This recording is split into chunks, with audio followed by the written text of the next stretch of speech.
এই যে মেশিনটা দেখতে পাচ্ছেন, এই মেশিনটায় কোনো রকম কোনো প্রবলেম নেই, বাট কাস্টমারের কমপ্লেন হলো এটা ঠান্ডা কম হচ্ছে।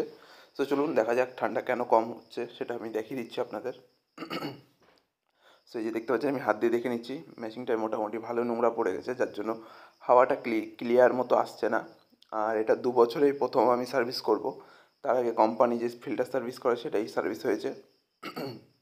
সো চলুন আমি মেশিনটাকে আপনাদের দেখিয়ে দিচ্ছি কীভাবে কী সার্ভিস করছি আর কীরকম কী নোংরা পড়েছে মেশিনটাতে। এই যে দেখতে পাচ্ছেন, আমি কিন্তু মেশিনটাকে খুলে নিচ্ছি, প্রত্যেকটা পার্ট একদম সুন্দর মতো খুলে নেব।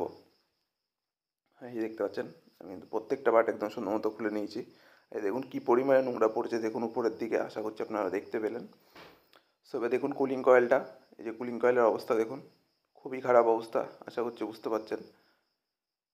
পুরো একদম ভালো পরিমাণে নোংরা পড়েছে। সো চলুন এবার এই নোংরাটা আমি ক্লিয়ার করে বা ক্লিন করে আপনাদের দেখিয়ে দিচ্ছি কীরকম কী ক্লিন হলো অথবা কীরকম কী নোংরা ছিল মেশিনে। সো এই দেখতে আমি ব্লোয়ারটাও আমি দেখিয়ে দিলাম, ব্লোয়ারটাও ভালো নোংরা হয়েছে, ব্লোয়ারটা কিন্তু নীল কালারের।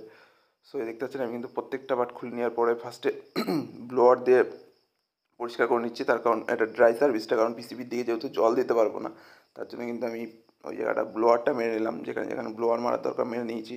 তারপরে দেখতে পাচ্ছেন ফোম দিয়ে দিচ্ছি, ফোম দিলে শাইন বা শাইননেসটা খুব সুন্দর হয়, অথবা নতুনের মতো চকচক করে পুরো, আশা করছি আপনারা লাস্টে দেখতে পারবেন।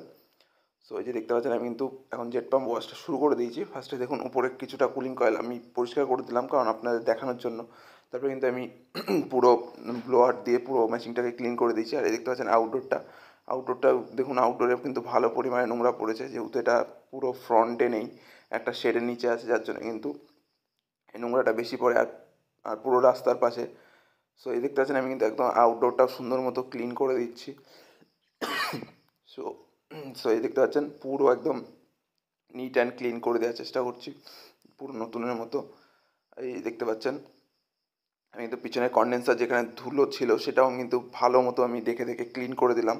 তারপরে এই দেখতে পাচ্ছেন, আমি কিন্তু কভারগুলো ভালো করে ক্লিন করে দিচ্ছি, যাতে কোনো রকম কোনো নোংরা যেন না থাকে কোথাও। সো এই দেখতে পাচ্ছেন, আমি কিন্তু কভার ক্লিন করা হয়ে গেছে, আমি ভেতরে চলে এসেছি। ভেতরে এবার আপনাদের ইনডোরটাকে দেখিয়ে দিচ্ছি। এই দেখুন পুরো দেখুন একদম নিট অ্যান্ড ক্লিন হয়ে গেছে, পুরো নতুনের মতো চকচক করছে, আশা করছি আপনারা বুঝতে পারছেন বা আগেরটাও দেখেছেন আর এখন দেখেন। আর এই দেখতে পাচ্ছেন ব্লোয়ার দেখুন একদম নিট অ্যান্ড পুরো পুরো একদম নীল কালার ফুটে বেরিয়েছে, একদম নতুনের মতো চকচক করছে। সো আমার সার্ভিস কমপ্লিট, এবার আমি মেশিনটাকে চালিয়ে দেবো। তার আগে আমি কভারগুলো পরে নিলাম, পরে নেওয়ার পরে আমি মেশিনটাকে চালিয়ে দিয়েছি। মেশিন এখন ফার্স্ট ক্লাস ঠান্ডা হাওয়া দিচ্ছে, মেশিনে এখন আর কোনো রকম কোনো প্রবলেম নেই। সো চলুন আউটডোরটাও দেখিয়ে দিচ্ছি।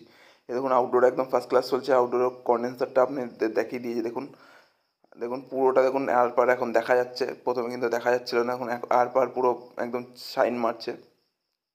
সো আমার ভিডিওটা আপনাদের কেমন লাগলো অবশ্যই জানাবেন। Thank you for watching.